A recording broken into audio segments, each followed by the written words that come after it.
Hey, everyone, welcome to Radio 28. If you're from China or Taiwan, you've probably heard the older folks in your family say, don't just pick up stuff off the ground, especially red pocket. During the Chinese Lunar New Year, elders hand out red pocket to kids as a blessing. It's a traditional custom in Chinese culture. But if you spot a red pocket lying on the ground and pick it up, it might just land you in a spooky human ghost romance. In many places, there's this folk tradition: if a single woman passes away young, her family might still try to find her a match and arrange a marriage for her. The deceased's family will leave a red pocket on the road, stuffed with cash, spirit money, the dead person's hair, nails, and even their birth chart. If a guy passing by sees it and picks it up, the family hiding nearby will suddenly jump out and say, "Congrats, son-in-law." If the guy refuses to take responsibility for the departed woman, it could bring him bad luck. So today, let's talk about this creepy and bizarre custom called ghost marriage. Let's start with this photo. This picture, it was on the cover of National Geographic China, back in 2002, issue number 15. And then, boom. The internet just went wild with all these crazy rumors about it. The story says, it was taken in some little village in Zhejiang, China, way back in 1922. The guy's name was Wang Haid, and the girl, Yi Zimei, they were engaged super young. But, get this, a year later, she gets some sudden fever and kicks the bucket. Now, apparently, in that area, they have this weird custom. If you're engaged and one of you dies before you actually get married, the living person still has to marry the dead one, a ghost marriage. So, obviously, Wang Haid was like, no way. This is straight out of a horror movie. So, he tries to bail in the middle of the night. But, the girl's family? They were loaded, super powerful. They catch him, drag him back, and force him to marry her dead body, which had been dead for 6 days. And that's how they ended up with this super creepy photo. Then, the online detectives got to work, analyzing the photo in detail, trying to find a proof that the girl was already dead. First off, they noticed her feet look like they're floating. Second, they said her right hand was missing. Third, they pointed out the screen behind them. The pattern on it kinda looks like human figures, so they thought it was a funeral portrait. So, the conclusion? The girl was definitely dead in the photo. They figured she was standing, because they propped her up with some hidden wooden or bamboo frame, which is why her feet look like they're floating. After all that craziness, people started coming out and saying, that's not a ghost marriage photo. They said the two people in the picture weren't even dead back then. They were alive and well. So, ghost marriages, they're mainly a thing in places like China and the Korean Peninsula. It's basically a wedding ceremony for folks who died unmarried. Back in the old days, people believed that if a young person passed away without getting hitched, they'd become lonely, wandering spirits. And if you didn't set them up with a ghost marriage, their souls wouldn't find peace, and it could even bring bad luck to the family. Okay, so, ghost marriages in China, they go way back, all the way to the Shang dynasty, around 1600 to 1046 BC. And get this, in 1936, archaeologists dug up over 17,000 oracle bones in Hunan, China. Almost all of them were from this period. 1250 to 1192 BC. And as people started studying these bones, this incredible love story started to emerge. The bones kept mentioning this woman named Fu Hao. And here's the cool part, one of the inscriptions said that Fu Hao actually recruited soldiers in a certain area before going to war. Another one said that she led 3,000 troops on a long-distance campaign. So, she was like a total badass warrior queen. So, Fu Hao, she's the first female general in Chinese history that we have records of. Super skilled in battle, beautiful as an angel, and she even had her own land to rule. And not only that, she was also a queen. Her husband, Wu Ding, was one of the most powerful rulers of his time. There are over 200 oracle bone inscriptions from Wu Ding's reign, and they're all about Fu Hao. Unfortunately, years of constant warfare took a toll on Fu Hao's health, and she passed away in her early 30s. Okay, so, here's where the story takes a bit of a weird turn. Archaeologists found this inscription on some of the oracle bones, and basically, it translates to, Wu Ding did a divination, he was like, super anxious, and he asked his ancestors, is Fu Hao gonna marry again? And get this, the phrase, Fu Hao marry, shows up 3 times. That means Wu Ding arranged 3 ghost marriages for Fu Hao, marrying her off to 3 of his ancestors. Now, why would Wu Ding do that? Well, back then, people really believed in ghosts and spirits, they worshipped their ancestors, and they were big on divination. They thought that the spirits of their ancestors still controlled everything in the human world. So, that's why he arranged these ghost marriages for Fu Hao. They had this thing called Zhang, which was basically moving graves.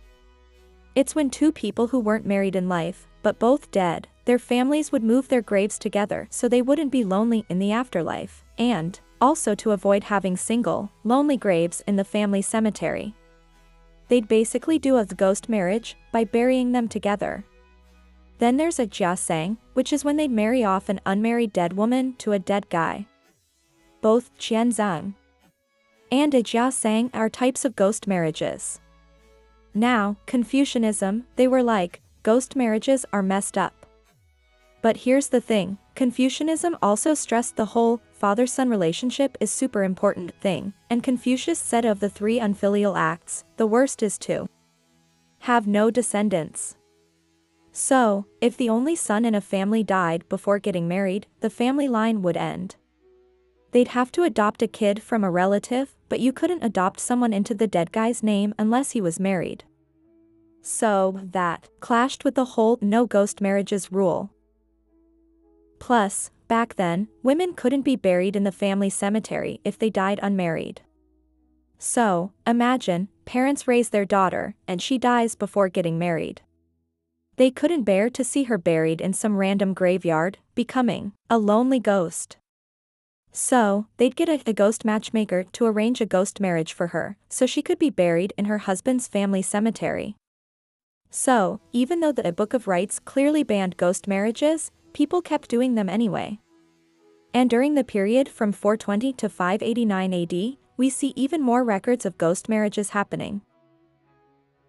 Okay, so, back in 978 AD, in this book called Taiping Guangji, they wrote down a ton of ghost marriage stories, which shows you how popular it was back then.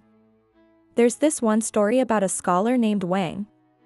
He studied super hard for 10 years, and finally went to the capital for the imperial exams. When he got there, he passed by this rich family's house, the Li family, and he saw this beautiful young lady, like 15 or 16 years old. It was love at first sight. The lady was also smitten by Wang's gentle, scholarly vibe.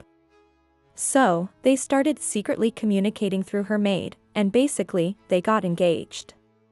They'd even sneak out at night to meet. But then, a few days later, the lady got seriously sick, like, dying sick. Before Wang had to leave for his exams, she told him, "If I die, please come visit my grave when you get back, to comfort my spirit." And sure enough, when Wang came back from the exams, he found out she really had passed away. He was heartbroken. The maid took him to her grave to pay his respects, and get this, her spirit actually came out of the grave. But, in all the shock and grief, Wang just dropped dead on the spot. So, the Wang and Li families, they were like, well, this is how it is, and they arranged a ghost marriage for them. This story really highlights the whole love aspect of ghost marriages. But in real life, it was often more like a forced deal, where the powerful family would just buy the marriage. Okay, so, ghost marriages, if it's 2 unmarried dead people, it might bring some comfort to the parents who lost their kids, and give them some emotional closure. But, if it's 1 dead person and 1 living person, that's where things get complicated. especially after the years 960 to 1279, when women were even more restricted. They had this idea that a woman should only serve one husband. So, if a couple got engaged, but the guy died before the actual wedding, the woman was still expected to marry into his family and be a widow, even though they never actually got married. This was called a jiashang, or baozhu changqin. The wedding was different from a normal one. The guy's family would carry his spirit tablet at the front of the wedding procession, and on the way back, the woman would carry it. When she got to the guy's house, she'd take off her wedding crown and put on mourning clothes, then bow to heaven and earth in the main hall. After that, they'd put the tablet in the ancestral hall. And the woman, she couldn't remarry for the rest of her life, and had to serve her dead husband's parents until they died. It was totally against human nature. So, if the dead person in a ghost marriage is a woman, the guy can still get married again later. But the actual ghost wedding ceremony, it's totally different depending on where you are. But usually, you'd need a ghost matchmaker to set it up, calculate their birth dates, and pick a lucky day for the wedding. And the gifts the guy sends to the girl, half of them are real, like actual money or silk and clothes. The other half are paper replicas of clothes and jewelry. They'd burn the paper stuff in front of the girl's house or her grave on the day they deliver the gifts. So, after they have a ghost wedding, can the living and the dead, do the deed? Well, Chinese people believe that the way to communicate with spirits is by burning incense. And burning incense, it's like a way to send messages between the living world and the spirit world. So, burning incense can be seen as burning a letter to the ghosts. They say that if the living person in a ghost marriage ties incense to a certain spot, they can actually have physical contact with their dead partner on their wedding night. But that's just folk tales. In many old stories, ghost marriages are used to show undying love or the longing of parents for their dead children. So, this Chinese folklore researcher, Gu Chunjun, he did some fieldwork on ghost marriages back in 2017. He interviewed this lady, Xia Yufang, in Xianhua, Hebei province, who was a Sangzi, someone who lost a son. Her husband and son died in an accident. Xia Yufang said that the only thing keeping her going was the idea of arranging a ghost marriage for her dead son, to give him some closure. But, not all parents who arrange ghost marriages for their kids think the same way as Xia Yufang. A lot of them are more concerned about keeping the ghosts happy and preventing bad luck. They think that if they don't find a partner for their unmarried dead kids, they might turn into vengeful ghosts and mess with the family's fortune. And some families even use ghost marriages to climb the social ladder, to strengthen their family's power and connections. After a ghost marriage, the parents of the two dead people become in-laws, so it's like a social relationship they can use. You know what they say, where there's demand, there's supply.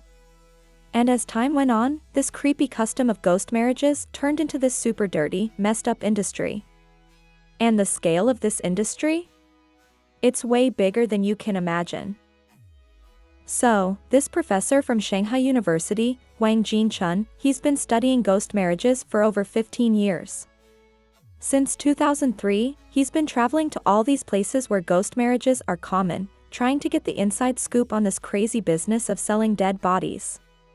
In places in China with a lot of coal mines, a bunch of guys die in accidents every year. And with the whole boys are better thing in the older generation, there's like over 30 million more guys than girls in China. So, when parents lose their sons, they're super desperate to find them a ghost bride. That means the price of dead women has gone through the roof. This ghost matchmaker in Shaanxi said that back in the 90s, you could buy a female corpse and have a ghost wedding for just a few thousand yuan. But now, you can't even get a bone for less than 150,000 yuan. And during the peak of the black market.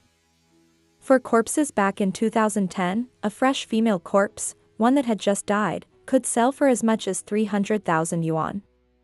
That's about $50,000 US. And these bodies, they're graded, like, they're commodities. Freshly dead bodies, they call essential, those are the most expensive, usually starting at $10,000. Bodies that have been dead for a little while, they call a fresh meat. Those are between $8,000 and $10,000. And then you've got the ones that have been dead for years, or even dug up again, they call those gone sure, dried corpses. They're cheaper, but still cost a lot.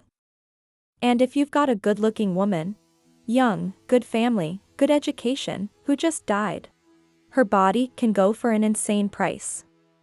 Some families even start bidding on a woman before she's even completely dead, and whoever pays the most wins.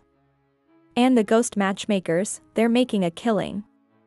They get paid by the guy's family for setting up the match, but they also do some shady stuff on the side. They'll tell the woman's family they're getting $8,000, but charge the guy's family $10,000, and pocket the extra $2,000. Even with all that, even with cremation being so common now, there's still a crazy demand for bodies. The legal channels can't keep up, but business is business, right? So, a lot of people started doing some really messed up stuff. Digging up graves, and even killing people to sell their bodies. Like, in 2016, this guy in Gansu, Ma Chonghua, he killed 2 women with intellectual disabilities and sold their bodies for $7,000 each, to people who needed a ghost bride. Back in the day, maybe ghost marriages had some kind of human touch to them, but now it's just a money-making scheme for these criminals. I mean, seriously, parents arranging ghost marriages for their dead kids, do you really want some random unknown body, or even someone who was murdered, lying next to your child forever? And for the dead people, they get pressured to get married when they're alive, and then they're forced to spend eternity with a stranger after they die? Where's the peace in that? Honestly, there's no forced marriage scarier than a ghost marriage. Alright, that's all for today. If you liked the video, hit that like button and subscribe. Let's keep the conversation going in the comments below. See you next time.